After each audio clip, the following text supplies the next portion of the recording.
Hello viewers, আসসালামু আলাইকুম। Welcome acid teach point. আজকে আমরা চলে এসেছি এইচএসসির প্রাণীবিজ্ঞানী অধ্যায় 3 পরবর্তী টপিক নিয়ে। আজকে আমাদের টপিকে ফার্স্টে শুরুতেই হচ্ছে পাকস্থলী নিয়ে কথা বলবো।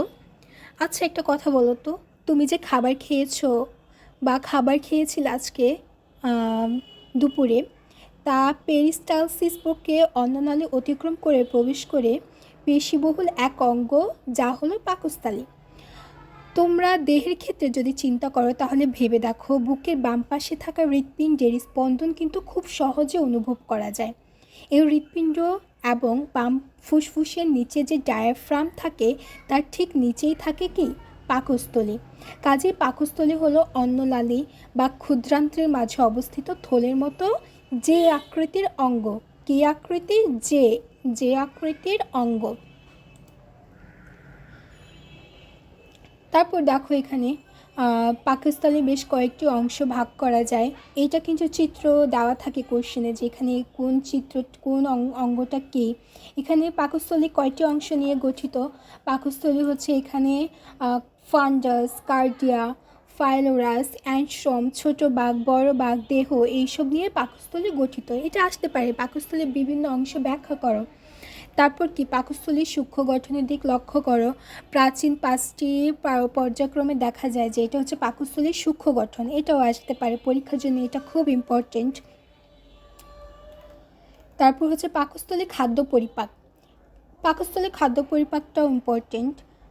মুখ থেকে চর্বি খাদ্য অন্ননালী পাকস্থলীতে এসে 2 থেকে 6 ঘন্টা অবস্থান করে। এই সময় প্যারাইটাল কোষ থেকে সেল ক্ষরণ হয়ে খাদ্যবহিত অধিকাংশ ব্যাকটেরিয়াকে ধ্বংস করে। HCl তো রাসায়নিক পদার্থ, তাই না?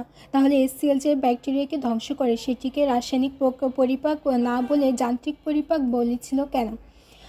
এর জন্য আগে জানতে হবে যে HCl কীভাবে ব্যাকটেরিয়া ধ্বংস করে। পাকস্থলী HCl ক্ষরণ হওয়ার কারণে কি হয়? pH কমে যায়। এই pH-এ ব্যাকটেরিয়া এনজাইমগুলো কাজ করতে পারে না। এই জন্য এনজাইমগুলো কাজ করলে না ব্যাকটেরিয়ার জৈব কাজে বন্ধ হয়ে যাবে, তাই ব্যাকটেরিয়া মারা যায়। এই জন্যই HCl ক্ষরিত হয়ে খাদ্য ব্যাকটেরিয়া ধ্বংস করে।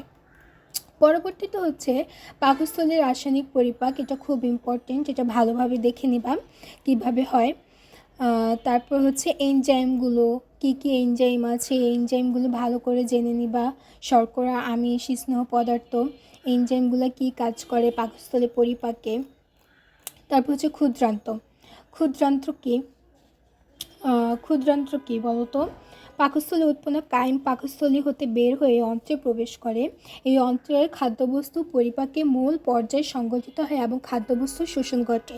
অন্ত্র 2 অংশে বিভক্ত, ক্ষুদ্রান্ত্র, বৃহদান্ত্র। এটা হচ্ছে ক্ষুদ্রান্ত্র এবং বৃহদান্ত্র, এই দুইটা কি বের করতে হবে? বিভক্তগুলো ভালোভাবে পড়তে হবে। ক্ষুদ্রান্ত প্রস্থচ্ছেদ, ক্ষুদ্রান্ত খাদ্য পরিপাক, ক্ষুদ্রান্তের যান্ত্রিক পরিপাক, তারপর ক্ষুদ্রান্ত রাসায়নিক পরিপাক। তারপর হচ্ছে এই যে দেখো এনজাইমগুলা, বিক্রিয়াগুলা, এগুলো হচ্ছে MCQ। তারপর হচ্ছে তোমার সৃজনশীলে দিতে পারে, ধরো একটা দিয়ে দিল, তারপর এটা বললো এনজাইম ব্যবহার করে কি কোনটা তৈরি করা হয়, শর্করা পরিপাক হয়। এটা দিয়ে বলবে কোন পরিপাক হয় এবং তার ব্যাখ্যা করো। এইভাবে করো। বেশি হচ্ছে তোমার পলিপেপটাইডটা আসে বেশি, আর হচ্ছে মলটেজ, সুক্রেজ, ল্যাকটোজ, এগুলো হচ্ছে বেশি ইম্পর্টেন্ট। তো নেক্সট হচ্ছে কি বৃহদন্ত্র। কি? মানব পুষ্টিতন্ত্রের ক্ষুদ্রান্ত ইলিয়ামের পেছনে থেকে পায়ু পর্যন্ত বিস্তৃত বৃহৎ ব্যাসযুক্ত নলাকার খাদযুক্ত অংশেই কি বৃহদন্ত্র। এর দৈর্ঘ্য কত হয়? 1.5 মিটার পর্যন্ত হয়। বৃহদন্ত্রের 3টি অংশে বিভক্ত, সিকাম, কোলন, মলাশয়। ওকে, দেখেছো কি কি? তারপর বৃহদন্ত্রের কাজ, বৃহদন্ত্রের খাদ্যের পরিপাক। তারপর পায়ু কি?